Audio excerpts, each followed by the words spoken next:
Welcome everyone to Vibe in Action, where we ride the biggest waves shaping the future. Great to see you again, Peter. I'm happy to be here as always. Ride the waves? On my surfboard, figuratively or literally. I'm ready. Peter, I know you are a Brit who knows Korea the best, but let me see if you can guess this. Okay. I recently came across quite an interesting survey. Do you know what people in South Korea worry about the most these days? Maybe vibe in action coming to an end. Oh, that's their biggest do you worry about I worry about that every week. But seriously, probably unemployment or job security, especially younger people, right? That is an important concern, obviously, but not the correct answer I was looking for. Oh, what is it then? Turned out Koreans are most worried about personal data breaches. Really? Yes, It's been reported that according to the nation's Data and Statistics Research Institute, as many as 57.6% of the respondents said they're worried about potential leakage of personal information. What's even more surprising is that the percentage is much higher than those who are concerned about crime or emerging disease. Really? Wow. But I guess it also makes sense because we've seen so many hacking incidents lately, big companies and our personal data getting put out to everyone. And even cyber attacks now targeting whole countries. Those are a thing, right? So some people say cyberspace is this new fifth battlefield. Yes, I need to keep my guard up even more and be more cautious. And since you made a comparison to battlefield, that is why we invited Mr. Shin Seung-hyu again today, who previously joined us for the episode of AI warfare. Yes. He's here to help us make sense of what's really going on in the cyber world. Welcome back, Hugh. It's good to be back.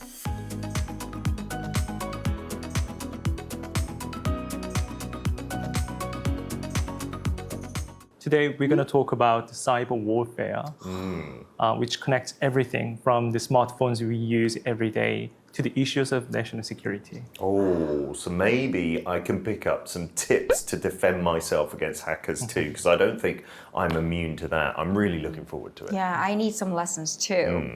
Then shall we put the gears on and head into the invisible battlefield together? Shall we do it silently and secretively this time? Oh, okay, that sounds good. Whispering. All right. Okay, all together. Vibe in action.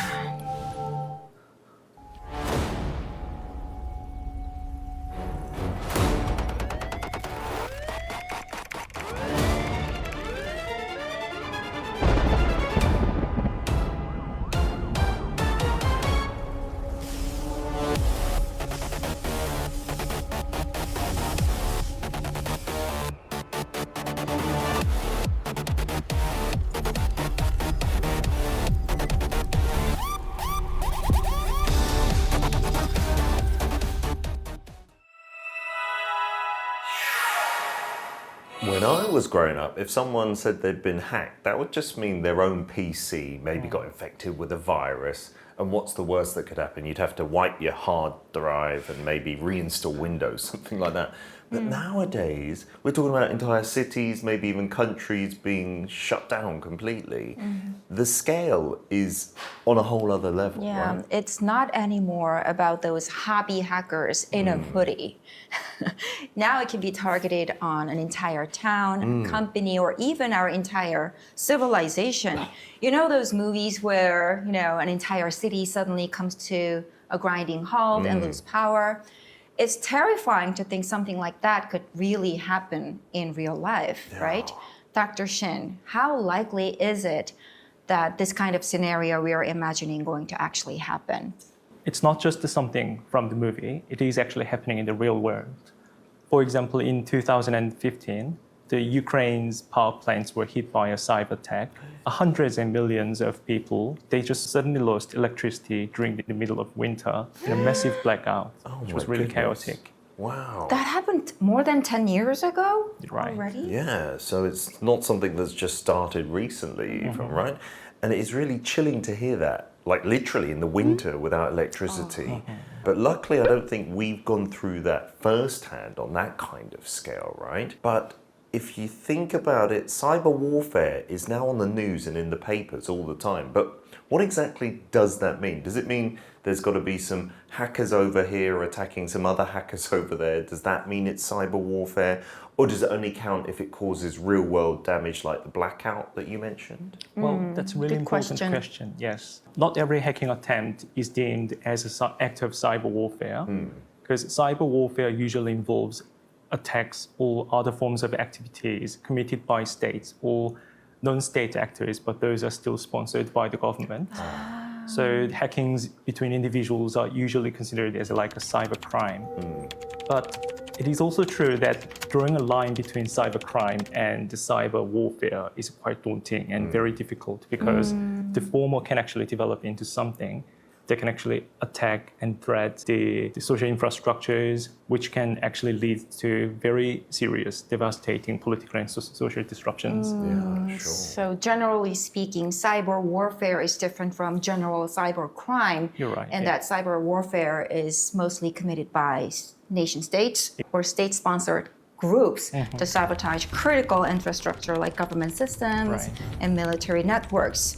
But going back to where it all began, I wonder why they call it hacking. So the word hack originally started as a slang used by the students at MIT. Oh. At first, back then, people just used it when someone achieved something really creative or clever, or if someone works so hard on a project and just for the joy of making it, Wow. then they would just simply say, wow, that's a real hack. But later, these students started exploring accessing the university's computer systems, and that became the origins of the terms that we use, hackers and hacking.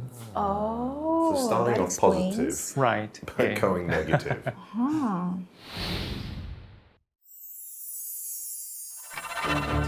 Enterprising students improve the model railway. They use complex circuits and pure brain power. I'm sliding through the tandem. We are finally in.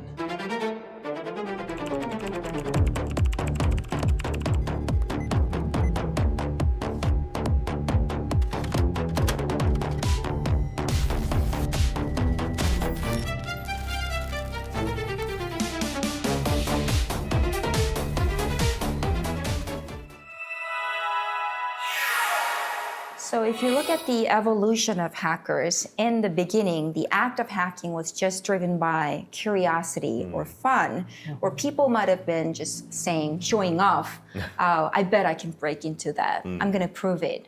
But it is no joke anymore. Hackers, except those white hackers, I'm talking about those organized criminal gangs, hackers have become a genuinely frightening force capable of crippling an entire country's operations or global supply chain. Right. Yeah, so I'm curious, like, when the international community realized this isn't a game anymore, it's real warfare.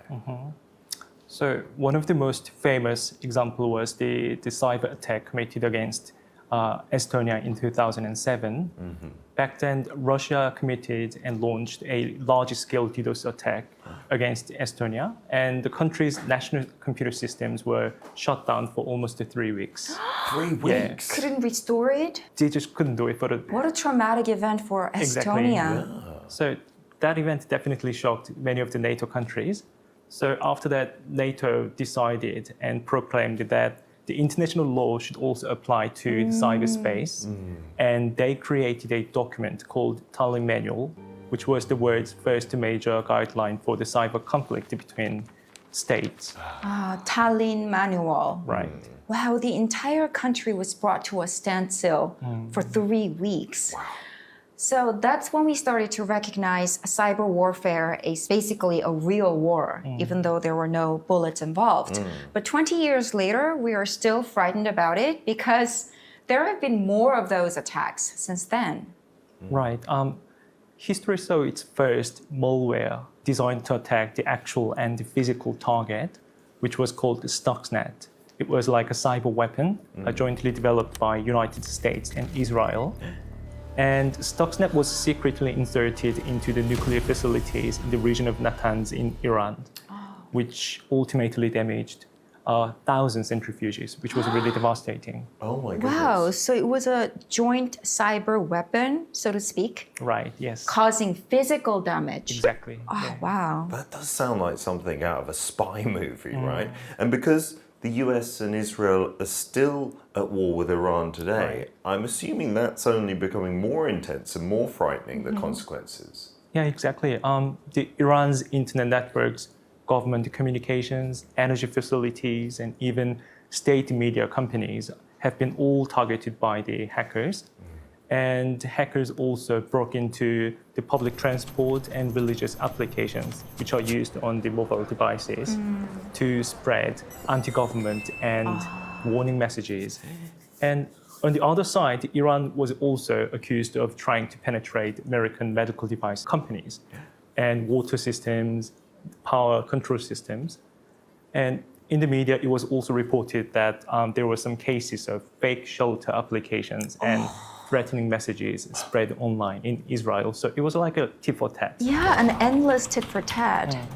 And it's not just occurring between nations. The same type of cyber attacks are also targeting ordinary, innocent people like us and businesses around us. Personally, to me, this kind of cyber attack is way scarier than haunted house. Right. Yeah.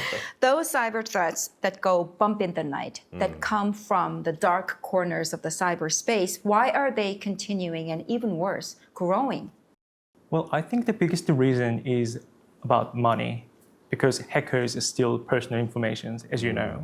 That includes credit card details, medical details, financial data, you can name it, and sell these things in the black market just to make some profit. Sometimes they just blackmail to shut down the power in the hospital operating rooms, which is really nasty. Yeah. And other times they just lock the company's entire system and demand money to unlock them. This is what we call a ransomware attack. Yes, that is totally despicable. Right. Yeah. But my friend who runs a hospital experienced the exact same situation. no. His entire patient database got locked up, so he had to wire the money to regain his access. I read an article and it was shocking, right? As of last year, 2025, the total cost of cybercrime reached, according to Cybersecurity Ventures, which is a research firm, $10.5 trillion. You know, that's comparable to the GDP of some of the world's largest economies, right?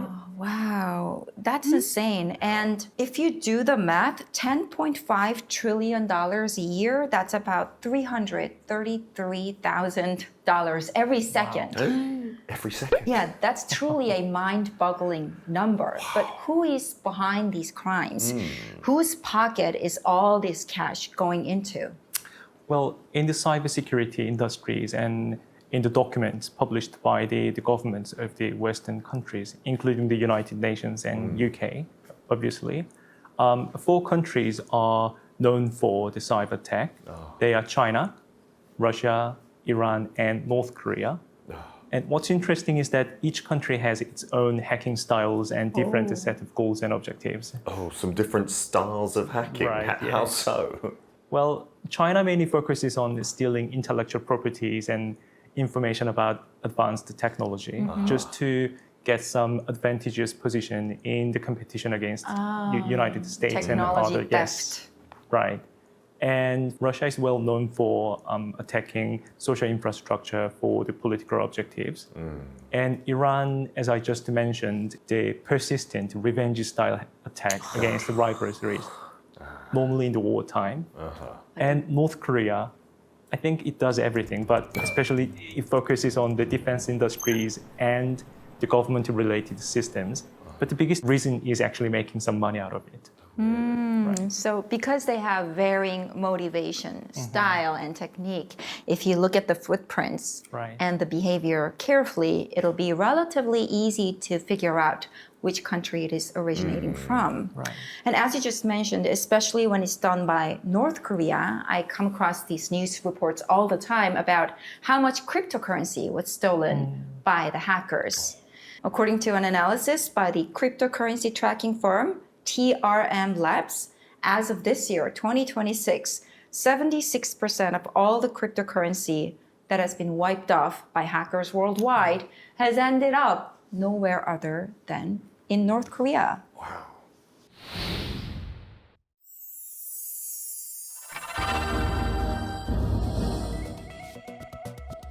On the local front, an unprecedented cyber attack targeting Korean networks is looking to enter a new phase.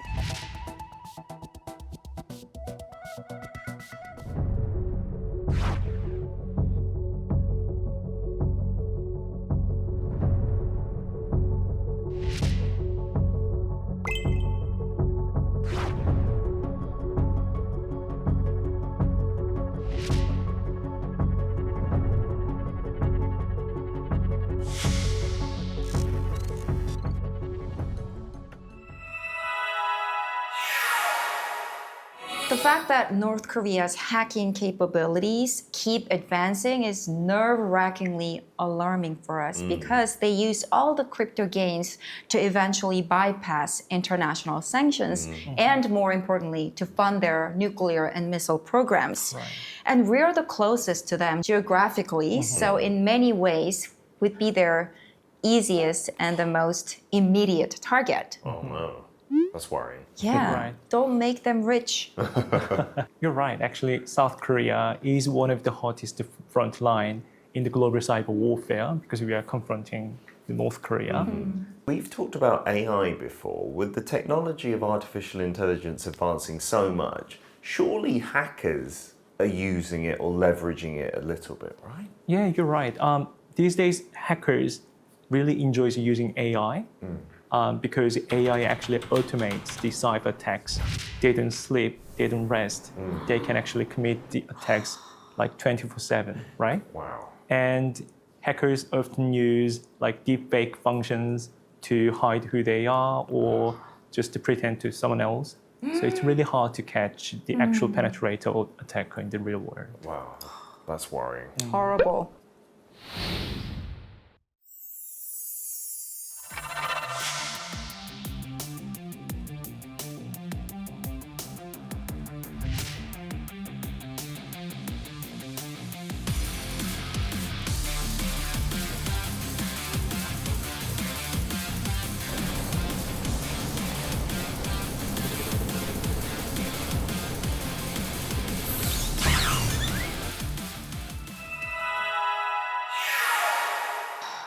This is enormously worrisome. The most evil idea and objective combined with the most up-to-date tool of AI, it is an expressway to hell. And I think the word terrifying is an understatement. It's obvious that these hackers are honing their skills more effectively and the risks are getting bigger and bigger every day, coming at you from every direction. So what should we do?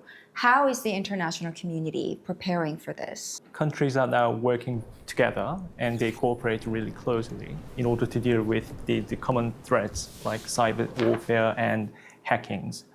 And alliances like NATO or the Five Eyes, which includes US, UK, Australia, Canada, and New Zealand, basically the Anglo-Saxon countries in the world, or the bilateral alliances with US and the other junior partners like South Korea, Japan, Australia, you name it.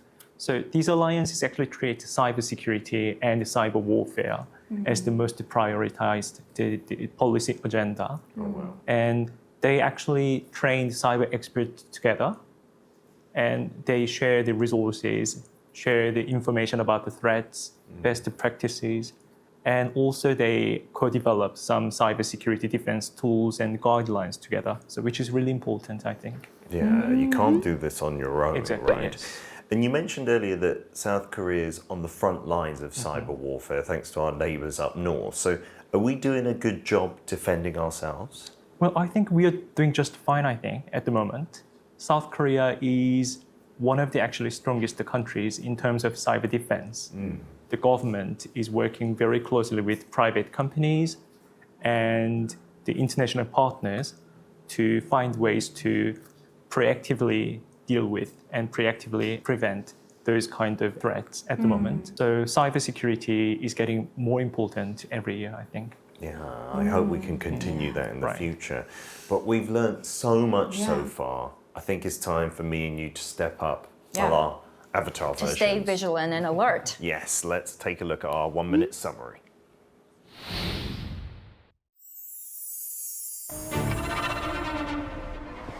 Cyber attacks that once began as pranks or curiosity Have evolved into cyber warfare, threatening critical infrastructure and national security.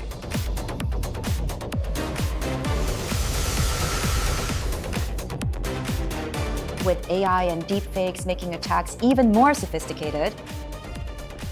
Governments, businesses, and individuals alike face a new security landscape.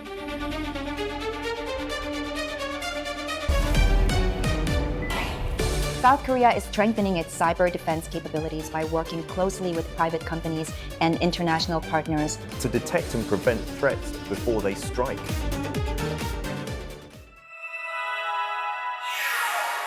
Reinforcing digital defense is paramount in this AI boom. So these days, not just the public institutions, but also private companies in South Korea are playing a significant role in strengthening the cybersecurity shield. So let's head out to the front lines where silent battles are fought every day behind the scenes. Are you ready to find out? Always ready. 1, 2, 3. Vibe in action. Detecting attacks before hackers can strike. That is one of the biggest challenges in cybersecurity today. For years, the market has been led by major global companies. But one company is taking on that challenge with homegrown technology. A company making its presence felt even at the world's largest cybersecurity conferences, Logpresso. Founded in 2013, Logpresso now provides security solutions to more than 250 major Korean companies and institutions. Recently, the cybersecurity landscape has changed drastically, where thousands and millions of security events get ingested every single day. So what Logpresso does is that it provides a security solution that can gather all of this different diverse security data into one central bucket and detect and respond to those events that are seen malicious. Every system connected to the internet leaves a record of its activity. These records, known as logs, track who accessed the system and what actions were taken. Even if a hacker breaks in, traces of the intrusion remain. The challenge is the sheer volume of data. Inside a company, hundreds of millions of logs are generated every day, and security teams must identify signs of attacks hidden among them. With a data engine developed in-house, Logpresso processes more than 10 terabytes of data in real time each day, providing the foundation for security analysis. But recent cyber attacks do not target just a single system. After infiltrating through email, they expand their attacks to PCs, servers, and even the cloud. For this very reason, XDR technology, which analyzes multiple sources of security information in one place, is drawing attention. That is why all of these security products are getting together to form a one cohesive XDR product, meaning products from the pre-attack analysis, post-attack analysis, and attack preparation, where more than 10 plus companies in South Korea came together, provide all of their different products to form an XDR. So that is why we are not only able to compete with these global XDR vendors, but also at the same time, we can provide a lower total cost of ownership. In responding to cyber attacks, speed is ultimately what matters most. Once an attack is detected, even a slight delay in analysis and response can allow the damage to spread out of control. To overcome the limits of traditional security monitoring, Logpresso has recently introduced AI. It automatically detects suspicious patterns and identifies the threats that analysts need to investigate first. This technological capability is also gaining attention in the global market. At international conferences, inquiries from overseas buyers have continued to come in. The company is currently in export discussions with businesses in a range of countries. Recent cyber attacks have expanded beyond security incidents to become matters of national security. In response, governments are increasing investments to strengthen cybersecurity capabilities. In particular, AI-based threat detection and response technologies are being fostered as a national strategic technology.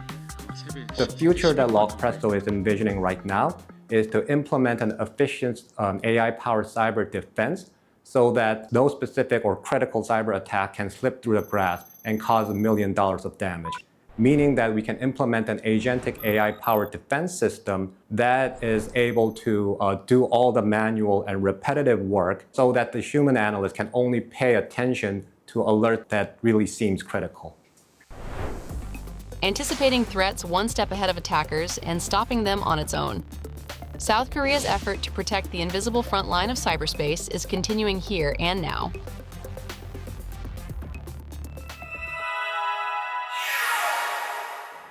This makes me realize once again that protecting those everyday conveniences that we really take for granted, like using your smartphones or online banking without a second thought, that's no easy task, right? Yes, 100%. And just one simple, careless click is all it takes to lose everything at once. Yeah.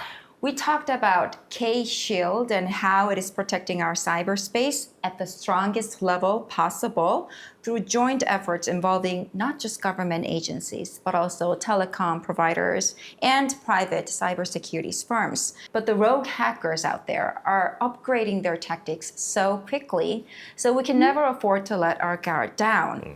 So as an individual, what more do we need to do against those cyber dangers going forward? Well, you're right. As you just mentioned, like we should really never let our guards down, no matter how strong our cyber defense is. First of all, the government must implement and adopt very strong cyber defense and cybersecurity policies, which involves preemptive and perhaps offensive cyber defense mechanisms. And the cooperation between government and private companies, academia, is really important. We call it a multi-stakeholderism approach, which means we gather all the efforts together and implement a whole-of-nation approach to stop and prevent cyber attacks. But I think the public awareness of cybersecurity is the vital one, I think. Because as you said, like one careless click can actually lead to a very serious national security crisis. And we need to bear in mind that the hackers are evolving as the new technologies are evolving, especially the ones that we talked about last time, the AI, right?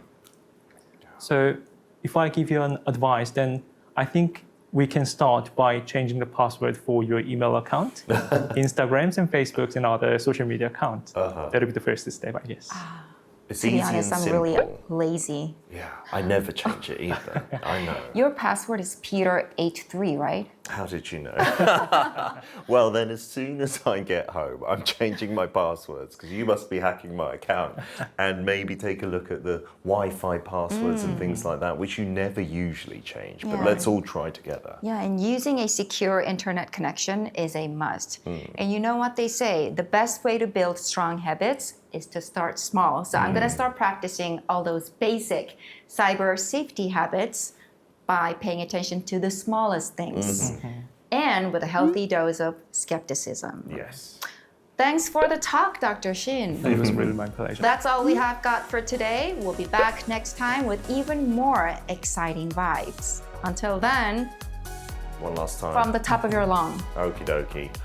Vibe in action.